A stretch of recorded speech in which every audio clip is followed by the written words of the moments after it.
የአሃዱ ቤተሰቦች ኢትዮጵያና ኤርትራ አንድ ሀገር ሆነው ብዙ የስኬት ታሪኮች ያሏቸው። በስፖርቱ መድረክ እንኳን ኢትዮጵያ የሶስተኛውን የአፍሪካ ዋንጫ አሸናፊ ስትሆን ከኤርትራ የተመለመሉት እነ ሉቺያኖ ያስመዘገቡት ታሪክ አይዘነጋም።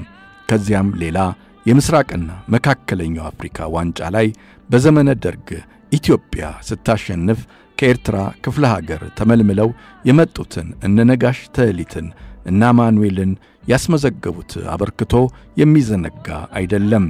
ኤርትራውያን በስፖርቱ፣ በሙዚቃው፣ በኪነ ጥበባቱ፣ በኢኮኖሚው፣ በፖለቲካው፣ በውትድርናው በብዙ ዘርፍ ከኢትዮጵያ ጋር የሰሯቸው ደማቅ ታሪኮች እጅግ አያሌዎች ነበሩ።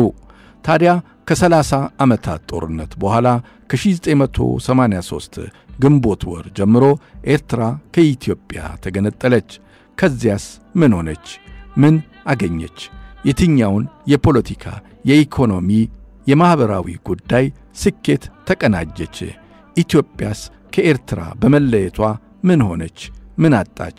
እነዚህ ነጥቦች ብዙ የሚያወያዩ ናቸው። በዛሬው ኢትዮጵያዊ ስንክሳራችን ግን የሁለቱን ሀገራት አንዳንድ ጉዳዮች በጥቂቱ እንዳሰሳለን። ጥበቡ በለጠ ነኝ።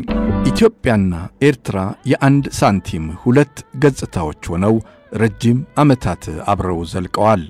ኤርትራ ጣሊያኖች ስሟን ከማውጣታቸው በፊት ባህረ ነጋሽ ተብላ የኢትዮጵያ የባህር በር ሆና ለሺዎች ዘመናት ሰሜናዊት ኢትዮጵያ ሆናም የቆየች ነበረች።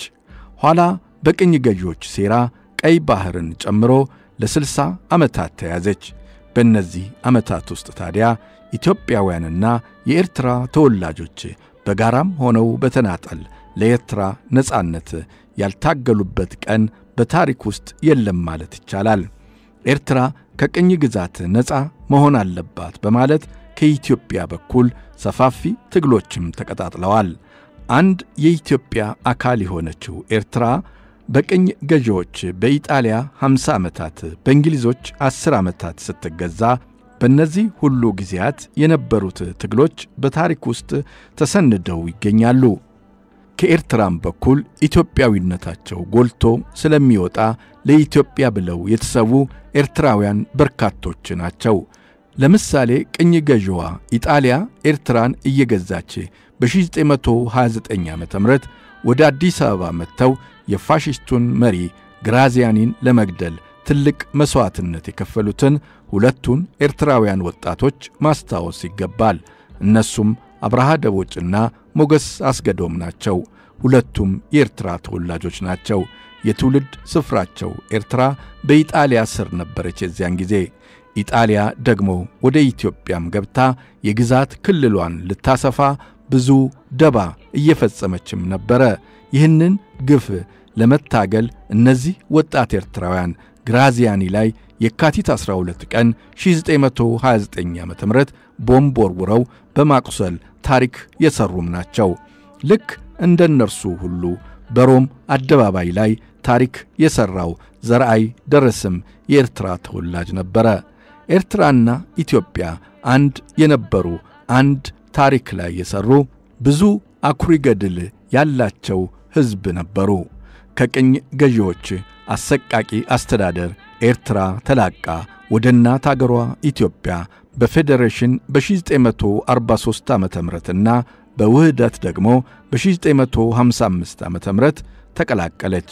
ከዚያ ማግስት ጀምሮ የኢትዮጵያ ታላቅነት፣ ግዝፈትና ጥንካሬ የማይሹ ሀገራት በኤርትራ ውስጥ ተቃዋሚዎችን ማደራጀትም ጀመሩ። ለምሳሌ ግብጽ፣ ሳውዲ አረቢያ፣ ሶሪያና የመሳሰሉት የአረብ ሀገራት ጀበሃ ተብሎ የሚጠራውን የኤርትራ ተገንጣይ ቡድንን ከፍተኛ ድጋፍ ያደርጉለት ነበረ። በአንጻሩ ደግሞ በእነ ኢሳያስ አፈወርቂ ይመራም የነበረውን ሕዝባዊ ግንባር የቀድሞ ቅኝ ገዢዎች ኢጣሊያ፣ እንግሊዝ፣ በኋላ ደግሞ ግብጽና ሌሎችም የመካከለኛው ምስራቅ ሳውዲ አረቢያ፣ ሶሪያ በርካቶች ይረዷቸው ነበረ። የኢትዮጵያም የውስጥ ፖለቲካ እንዲታወክ ማድረግም ጀመሩ። የኢትዮጵያ ማዕከላዊ መንግስቷ በርስ በርስ ግጭቶች እየተዳከመ ሲመጣ የኤርትራ መገንጠል ይፋ ሆነ። እንግዲህ የኤርትራው ኃይል ህዝባዊ ግንባር የሚባለው አሁን ሀገሪቱን እያስተዳደረ የሚገኘው በብዙዎች አጠራር ሻዕቢያ የሚባለው ድርጅት የበላይነቱ ተረጋግጦ ኤርትራ ከተገነጠለች በኋላ ምን ተከሰተ? እርግጥ ነው ግንቦት 16 ቀን 1983 ዓ.ም ሻዕቢያ ኤርትራን ሙሉ በሙሉ ከተቆጣጠረ በኋላ ግንቦት 16 ቀን 1985 ዓ.ም ደግሞ ኤርትራ በህዝበ ውሳኔ ወይም በሬፈረንደም በሚባለው በይፋ ተገነጠለች። ይህ ህዝበ ውሳኔ የተባለው ጉዳይም ሁለት ምርጫዎችን ብቻ የያዘም ነበረ። ይህም አንደኛው ነጻነት የሚል ነበር፣ ሁለተኛው ደግሞ ባርነት ይላል።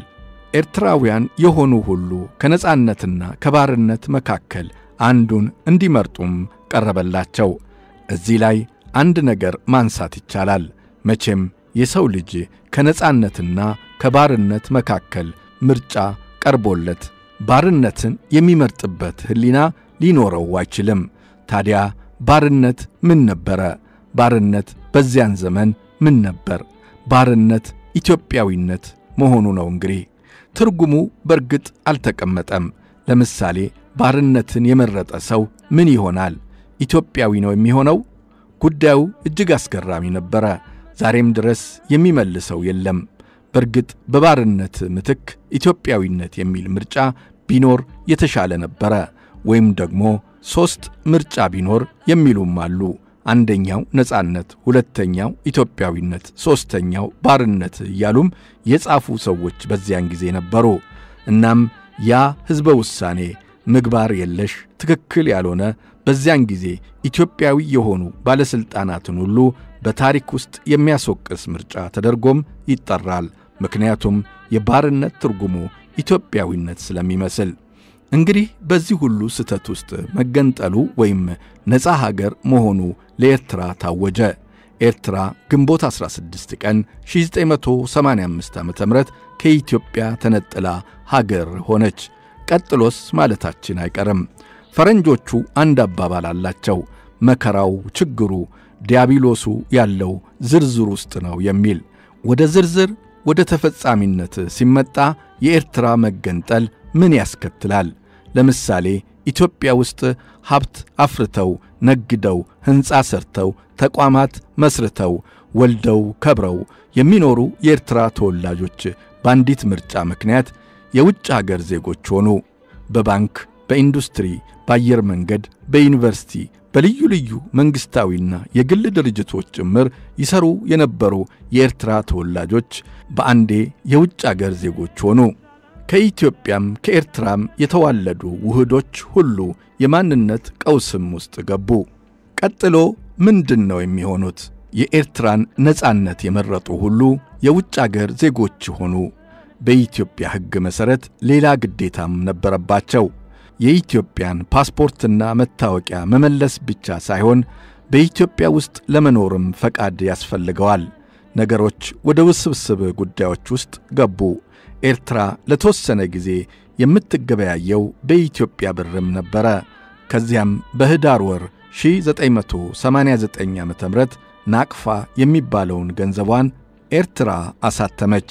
ኢትዮጵያም ወዲያው የገንዘብ ኖቶቿን ቀየረች። የኤርትራ መንግሥት በጣም ተበሳጨ።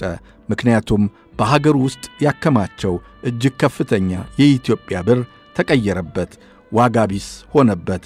ኢትዮጵያም ከኤርትራ ውስጥ ያለውን ብር በዶላር ቀይሬ አልወስድም አለች።